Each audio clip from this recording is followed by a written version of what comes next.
What happens when the owner of a growing café chain walks into one of his own shops, orders a tea, and overhears something that makes his hands shake? Mason Vellaro built his 11-location café business from a food truck and a handwritten menu. For the first 6 years, he pulled espresso shots himself, sometimes working 16-hour days just to keep the dream alive. But lately, he'd been managing from a distance spreadsheets, sales reports, and district manager calls. It worked, on paper, but numbers don't smile, reports don't cry. 3 customer complaints in 1 week about the same location. Store 6, a midtown cafe near a college campus, set something off in him. The complaints weren't about the drinks, they were about the people. Rushed service, cold responses, a girl who left in tears. No names were mentioned, just vague descriptions. Mason read them twice, then once more. That Friday, he grabbed a used denim jacket, put in some colored contact lenses, and trimmed his beard. He called in a favor to a friend who worked in casting and got a prosthetic nose piece that subtly changed his face. The disguise was too good. Even his own assistant didn't recognize him when he walked past her in the headquarters hallway. Store 6 had seen a lot of turnover recently. Mason had never personally met the new manager, a guy named Trent, or most of the baristas. That's how it was now: 11 shops, nearly 90 employees. Still, something about that cafe had always felt special. It used to be his busiest one. He stepped inside at 3:12 p.m. The place wasn't packed, but a few customers sat around, some on laptops, a couple chatting quietly. The music was a little too loud for the room. Behind the counter stood 2 baristas. One of them, a girl with green hair and tired eyes, was wiping the espresso machine. The other, a tall guy with a crooked apron, leaned against the counter scrolling on his phone. Mason stepped up to the register and smiled. "Hey, can I get an Earl Grey hot?" The guy didn't look up. "We don't do hot tea right now." Mason blinked. "Sorry, we're out of clean teapots," the girl muttered, barely lifting her head. "You can get iced if you want." "I guess I'll take a black iced tea then." The guy finally looked at him. "That'll be $4.75. Mason paid, stepped to the side, and waited. The 2 baristas didn't even start on the drink. They just kept talking in low tones, assuming he couldn't hear. "I swear, if one more crusty guy comes in asking for some weird-ass tea," the guy muttered. The girl chuckled. "Should have seen the one this morning. Looked like he hadn't bathed since the Reagan era. Probably one of those secret shoppers," the guy said, lowering his voice. "Whatever, like Trent cares. Dude's barely here." "Yeah," the girl whispered.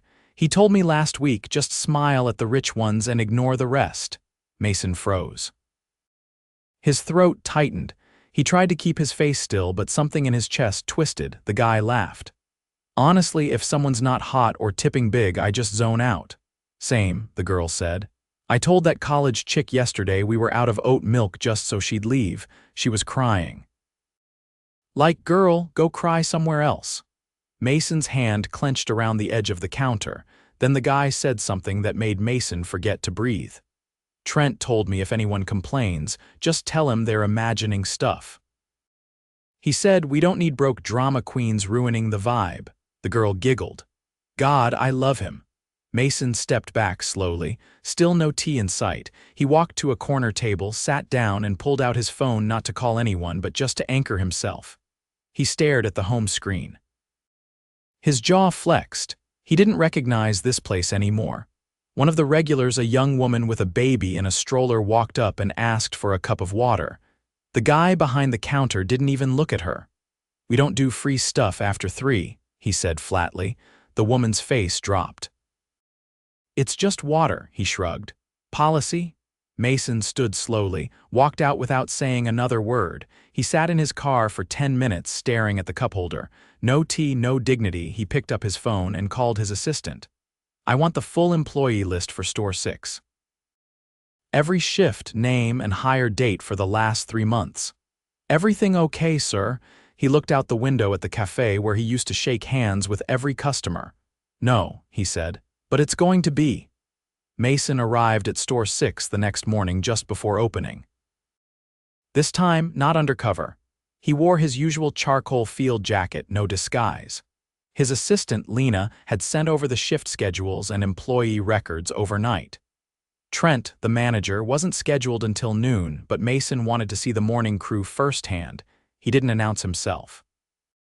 He stepped in through the side door, the one only staff used, and found a young barista struggling to lift a crate of milk into the walk-in cooler.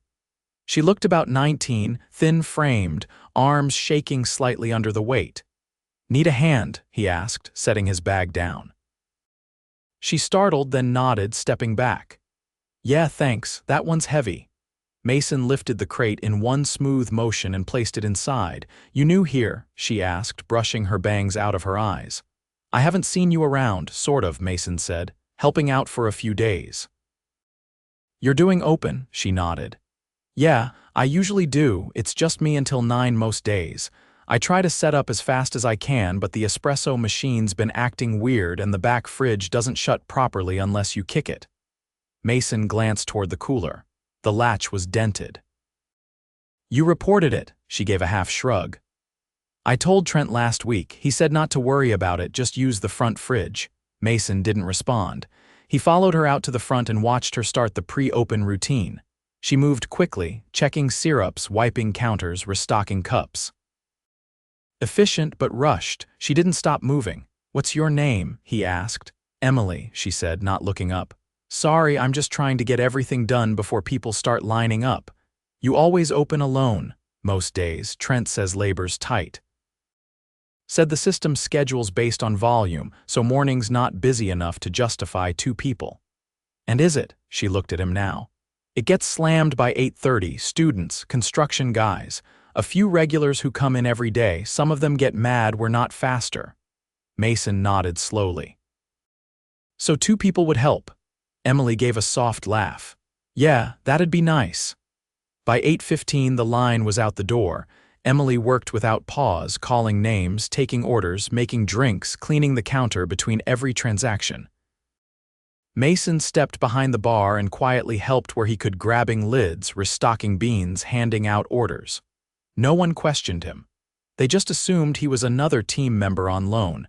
At 8:40, a man in a safety vest leaned on the counter. "Still no breakfast sandwiches?" he asked. Emily winced. "No, sorry, we haven't gotten a delivery yet this week." "That's the 3rd day," he said. "You guys used to be reliable." "I know," she said, keeping her voice even. "We've flagged it with the manager." He walked off shaking his head. Mason leaned closer. "When's the last time you had a full delivery?" 2 weeks ago, Emily said. "Since then it's been partials. No fruit, no sandwiches, no almond milk the past 4 days. And Trent knows." I texted him Monday. "He said it's a vendor issue and told me not to stress." At 9:10, another barista arrived, a lanky, soft-spoken guy named Theo. His shirt was damp from the rain and his eyes were bloodshot. "Rough night?" Emily asked gently. Theo nodded. "Stayed late at the other store." They were short too. Mason stepped to the back while Emily and Theo handled the front. He called Lena. "I need to know if we've had any delivery issues logged for store 6 this month." "None have been reported," Lena said, "and check labor allocation." "Are they running under hours?" There was a pause. "Yes, by about 12 hours a week compared to similar locations." Mason thanked her and hung up. When he returned to the front, Theo was coughing into his sleeve between orders. Emily had stepped into the back for a moment. Mason took the opportunity. "You okay?" he asked. Theo nodded but didn't meet his eyes. "Just allergies, and I got soaked biking here." "Why bike in this weather?" Theo hesitated. "I asked to swap shifts. Trent said if I missed again, he'd cut my hours." "I already lost 2 last week." Mason didn't reply. He just watched as Theo pushed through another drink order, voice hoarse. By 11:40, Trent showed up. He walked in with headphones around his neck, wearing a bomber jacket and holding a smoothie from another café. He didn't greet the staff. He didn't ask about the line or the broken fridge. He just dropped his bag in the back and came out, standing near the counter. Mason watched how he positioned himself, feet behind the line, arms crossed, doing nothing. Emily approached him quietly. "We're out of vanilla again." Should I use hazelnut as a sub or just tell people no? Trent didn't look up from his phone. Tell them no, hazelnut's too strong, don't comp anything unless they complain. Emily nodded and turned back. Trent finally noticed Mason. Who are you? Mason extended a hand. Mason. Helping out for a few days.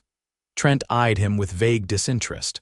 Right, you shadowing or something? Something like that. Trent didn't ask further. He just walked behind the bar and opened the register to count cash. At noon, a woman walked in with her daughter. The girl had Down syndrome. Emily greeted them warmly. Hi, Miss Carla, she said. You want the usual? The woman smiled. Yes, please, and a cookie for Ava. As Emily rang them up, Ava pointed to a stool near the window, then looked at Emily. Can we sit there today? Of course, Emily said. I'll bring everything over. Trent, without turning around, muttered just loud enough, You're gonna make her carry a tray with one hand again. Emily froze. Ava didn't notice. Carla did. I'm sorry, Carla said. Trent didn't answer. Emily stepped in quickly. It's fine. I'll bring it over right now. She moved fast, placing the tray on the table gently. Mason stepped forward. Trent, he said, quietly but firm, can I speak with you in the back? Trent looked confused but followed him into the storage room. What's up? Mason shut the door. I'm Mason Vellaro, he said. I own this business. Trent blinked. Wait, what? I've been here since this morning, and I was here yesterday, undercover. Trent's expression shifted from confusion to discomfort. I've heard enough from your team, from customers, from you. Mason stepped closer. You've ignored maintenance, understaffed shifts, dismissed vendor issues, and spoken disrespectfully to both customers and employees. Trent held up his hands. Look, things get messy. I've been managing 5 fires. You're done, Mason cut in. Pack your things. You're terminated effective immediately. I'll have HR contact you. Trent's face tensed. You don't even know the whole picture. I know enough, and I've seen it myself. Mason opened the door and stepped out. Trent followed, silent. Emily and Theo glanced over as Trent grabbed his bag and walked out. Mason turned to the staff. Stores closed for the rest of the day, he said. We're going to get this fixed. Customers began filing out. Emily looked stunned. What happens now, you'll see, Mason said. But first, take a break, both of you. You've earned it. The café was quiet for the first time all day. Chairs were turned upside down on the tables, the espresso machine powered down, and the closed for maintenance sign hung crooked in the window. Mason stood behind the counter, arms crossed, watching as Emily and Theo sat on 2 stools by the pastry case, not talking, just breathing. They hadn't protested when he told them to take a break. They hadn't asked questions when Trent left. They looked like people who had been carrying weight for too long and didn't yet believe someone else was finally picking it up. Mason broke the silence. Has anyone from upper management visited this location in the last month? Theo looked up, voice dry. No one. Last visit was maybe February. I think. That was 3 months ago, Mason said. Emily nodded slowly. They only really come if we break something or someone quits loud enough. Mason exhaled through his nose and looked toward the back room. Come with me. Both of you? They followed him into the staff lounge, a narrow space with 2 lockers, a stained mini fridge, and a folding chair that looked ready to collapse. Mason reached into his coat pocket and pulled out a small notebook. He flipped to a blank page and clicked a pen. I need to know everything that's broken, understocked, or mismanaged. Don't leave anything out. Emily tilted her head. You really want all of it? I need it. Theo pulled the chair back and sat. The ice machine's been leaking for weeks. The floor gets slick and we use towels to mop it. Emily added, the espresso grinder stalls if you tamp too hard. We've been adjusting the dose by eye. And the bathroom lock only works if you jiggle it, Theo said. Customers complain, but Trent told us to just say it's a city plumbing issue. Mason kept writing. His hand moved faster than their words. Emily hesitated before continuing. There's mold in the undercounter fridge. Not a lot, but it's there. I cleaned it once, but it keeps coming back. Trent said not to mention it to anyone. Mason paused, then underlined something in his notes. What about staffing? He asked. Theo rubbed his eyes. We're supposed to have 4 closers on weekends. Lately, we've been getting 2, sometimes just 1. Why didn't you report this? Mason asked. Emily shifted her weight. We tried. But every time we emailed the regional team, Trent followed up before they could respond and said we were exaggerating. Mason shut the notebook. That won't happen again. He reached for his phone and called Lena. I need the regional manager at store 6 within the hour, he said. And pull the vendor contract for food deliveries. I want to know if substitutions were approved. He hung up without waiting for a response. Mason turned back to the 2 baristas. You both have done more than your share. I'm not asking you to fix this. I'll be here every day this week. Real fixes, real follow-through. Starting now, Theo looked skeptical. You're staying here. I built this place, Mason said. I'm not leaving it in ruins. There was a knock at the front door. A man in a navy windbreaker with the company logo stepped inside. Jack, the regional manager, mid-40s, clean-shaven, clipboard in hand. He looked surprised to see Mason. Wasn't expecting you here, sir. Take a walk with me, Mason said. We need to talk. They stepped out to the sidewalk. Mason didn't sugarcoat it. You haven't set foot in this location in over 90 days. Jack shifted uncomfortably. We've been stretched thin. I've been covering multiple regions. You had time to approve 2 store renovations last month, Mason said. But not an in-person check on a location with high turnover and documented customer complaints. Jack looked away. I trusted Trent to flag anything serious. He didn't. And now you're going to explain to me how that happened. Jack hesitated. I suppose I got comfortable. He used to run a tight ship. Used to, Mason repeated. You'll spend the rest of today walking this store top to bottom. I want daily written updates on repairs, restocks, and staffing. No more phone calls. In person every week. Jack nodded. Understood. Mason didn't wait for more. He returned inside and found Emily wiping down the condiment bar. She looked up, startled. You don't have to do that right now, he said. I know, she said, finishing the last edge. It just helps clear my head. Mason leaned on the counter. How long have you worked here? 7 months. You want to stay? She looked at him, eyes steady. I do, but only if it changes. I can't keep doing 3 jobs on 1 paycheck. You won't have to. He turned to Theo. Same question. Theo gave a cautious nod. This place used to feel like a second home. I'd like to get it back to that. Mason smiled faintly. Then let's start. That afternoon, he called the facilities team and scheduled immediate service for the ice machine, espresso grinder, and door locks. He approved an emergency food shipment through a secondary vendor. He called 2 nearby cafes and arranged for 1 barista from each to rotate into store 6 until new hires were onboarded. No speeches. No promises, just action. At 4:30, while checking the back fridge for mold, Mason heard Emily's voice from the front. Hey, Ava, we're closed today, but I saved you a cookie for tomorrow. He stepped out and saw Carla and her daughter passing the window. Ava waved through the glass. Mason waved back. He turned to Emily. You knew they'd come back. They always do. Routine helps Ava feel grounded. Mason watched them disappear down the sidewalk. Routine shouldn't come at the cost of kindness, she nodded. That's why I stayed. Even when it got hard. Starting tomorrow, Mason said. Your lead barista. Emily blinked. Wait, seriously? You've handled more than most managers I've known. You're getting the title, the raise, and the authority to back it. She covered her mouth with her hand.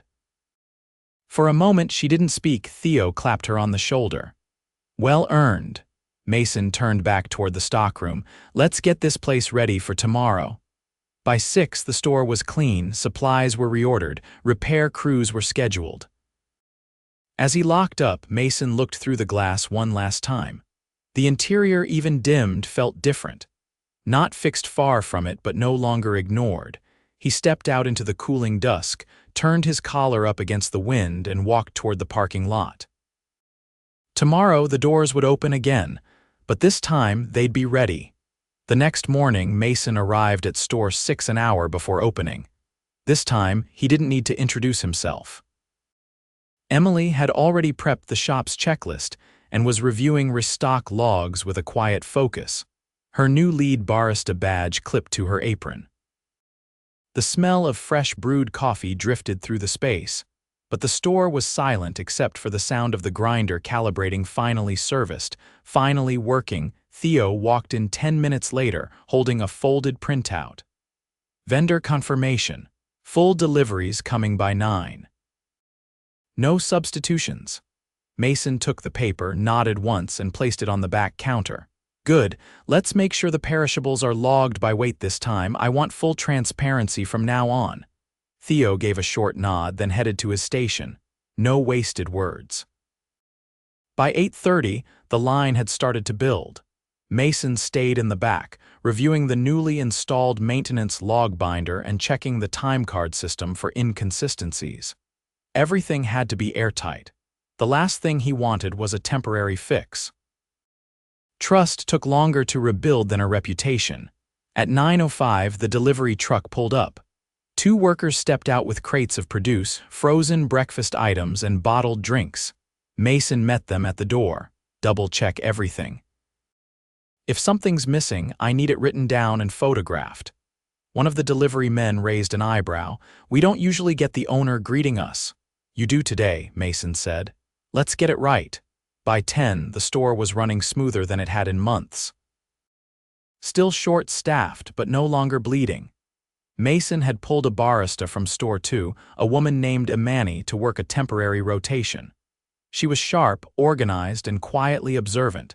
She didn't ask questions when Mason handed her a checklist of drink consistency tests. She just got to work. Mid-morning, Lena arrived with a clipboard and a small envelope. Final payroll audit, she said quietly, handing it to Mason. There were discrepancies. He opened the envelope, 3 names, Emily, Theo, and a third barista who'd quit 2 weeks earlier. All had logged more hours than they were paid for. Mason didn't speak for several seconds. Manual edits, he asked. Lena nodded. Made by Trent. He flagged them as time card errors, no approvals on file. Mason's jaw tightened. Cut them checks for the difference, include a 2-week bonus. No explanation, just compensation, and flag the last barista. We're going to contact her. Lena didn't ask questions. She just walked back out the door. At 11:30, a woman entered the café and made a direct line to the counter. She looked familiar, early 30s, sharp features, tired around the eyes. She held a small envelope in her hand. Emily approached her first. Hi, can I help you? The woman set the envelope down. I used to work here. I heard something changed. Emily glanced at Mason, then back to her. You're Jessa? She nodded. I saw the news that the owner came back, thought I'd check it out. Mason stepped forward, extending a hand. He did. I'm Mason Vellaro. She hesitated, then shook his hand. I left because I couldn't take the way Trent ran this place. When I reported a safety concern about the back fridge door, he wrote me up for insubordination. I didn't even get a final paycheck, just a warning on my file. You're owed a check. We're making that right, Mason said. And if you're open to it, we'd welcome you back, she blinked. You're serious? Only if you want it, no pressure. Jessa looked around the café. The music was lower, the counter cleaner, the team sharper. Then she nodded slowly. I'll think about it. Mason gave her a card. Call me directly. No middlemen. She left without another word, but Mason saw something shift in her posture as she passed the window, shoulders straighter, steps firmer. By mid-afternoon, the regional manager returned with a contractor in tow. Mason met them near the back sink. Bathroom doors getting replaced entirely, Jack said. They'll install a new locking mechanism, ADA compliant, Mason nodded. And the back fridge? New unit arrives Thursday, temporary coolers arriving tonight. Every fix needs to be logged and timestamped, Mason said. No undocumented patches. Jack didn't argue. Mason stepped away and returned to the floor. A group of students was gathered near the front tables, laughing over iced coffees. A man in business attire sat near the window, typing quietly. No one looked rushed. No one looked ignored. He found Emily finishing a drink order for a woman with a toddler balanced on her hip. Anything you need from me? He asked. Emily wiped her hands on a towel. Honestly, A second register during the lunch rush would help. We lose time waiting for transactions. I'll get one installed. And the freezer layout, it's a mess. Takes too long to find what you need. Sketch me a diagram, we'll build it. She raised an eyebrow. You're really not going anywhere. Not until this place runs like it should have all along. He stepped toward the back again, but was stopped by a voice near the door. Excuse me, a man called. He was mid-40s, wearing a gray vest and holding a white cane. Emily stepped forward instantly. Hi, how can I help? I was told by a friend this was a good place to grab coffee. I'm blind, so I just need help picking something. Emily didn't hesitate. Of course, let me walk you through the options. Do you prefer something warm or cold? The man smiled. Warm, please. Sweet or bold? She asked. Something gentle, maybe with a little vanilla. I've got just the thing, she said. We'll add a little steamed oat milk too, it's smooth. Mason watched from the corner, silent. As she handed him the drink, the man asked, What's your name? Emily. Well, Emily, that's the first time I didn't feel like a burden in a coffee shop. Thank you. Emily smiled. You're always welcome here. Later that evening, with the store closed and the lights dimmed, Mason sat with the team in the back. The folding chair was gone, replaced with 2 new stools and a small table. I'm not going to pretend everything's fixed, he said. It's not. But it's moving, Theo nodded. Feels different. It is different, Mason said. But it won't stay that way unless the people inside it hold the line. That's you now, each of you. Emily leaned forward. Can we suggest one more thing, always? Add a feedback box in the back for us. Anonymous if needed. So if something goes wrong again, no one has to wait 3 months. Mason didn't hesitate. Done, he stood. You two are the reason this store didn't collapse. You held it together when leadership failed. That won't be forgotten. He left them with the final keys and stepped out into the night. No disguise. No distance. The wind had picked up and the city lights painted the sidewalk in streaks of gold. Mason looked back once. The sign above the café door glowed softly. Tomorrow it would open again, not because it had to, but because it deserved to.